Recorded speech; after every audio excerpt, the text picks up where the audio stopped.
السلام علیکم میرے دوستو، اپنے چینل میں آپ سب کو خوش آمدید کہتا ہوں۔ آج کی اس ویڈیو میں ہم بات کرنے والے ہیں فعل کی اقسام بلحاظ معنی۔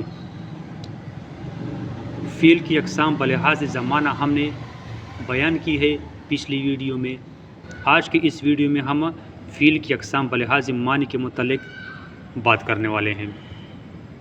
معنی کے لحاظ سے فعل کی دو اقسام ہے، فعل لازم، فعل متعدی۔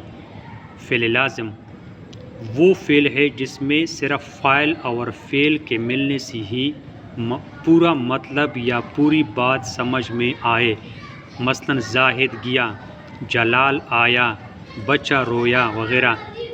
ان میں زاہد، جلال اور بچہ فاعل ہے، جبکہ گیا، آیا اور رویا فعل لازم ہے۔ یعنی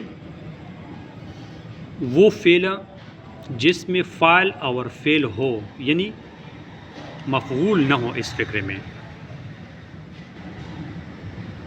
یعنی یہ دونوں چیزیں ملانے سے پورا مطلب یا پوری بات سمجھ میں آ جائے تو وہ فعل لازم کہلاتا ہے۔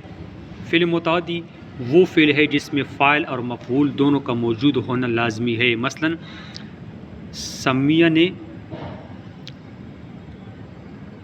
کانا پکایا، کاشف نے آم کھایا۔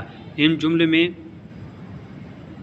سمیہ اور کاشف فاعل ہے، جبکہ کانا اور آم مفعول ہے اور پکایا، کھایا فعل ہے۔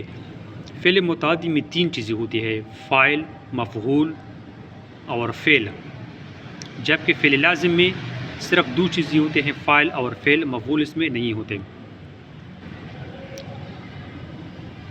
فعل لازم سے فعل متعدی بنانا، یہ اس کا ایک قاعدہ ہے۔ فعل لازم اٹھنا سے اٹھانا، فعل متعدی مصدر بن جاتا ہے اٹھانا۔ لازم مصدر اگنا، متعدی مصدر بن جاتا ہے اگانا۔ لازم مصدر بکرنا، متعدی مصدر بن جاتا ہے بکیرنا۔ اس کے بعد ہے لازم مصدر پکنا سے متعدی مصدر پکانا۔ لازم مصدر دوڑنا سے متعدی مصدر دوڑانا۔ لازم مصدر جلنا سے متعدی مصدر جلانا۔ لازم مصدر چلنا سے متعدی مصدر چلانا۔ لازم مصدر سونا سے متعدی مصدر سلانا۔ لازم مصدر ملنا سے متعدی مصدر ملانا۔ تو یہ تھی ہمارے ساتھ آج کی ویڈیو میں فعل کی اقسام بلحاظ معنی۔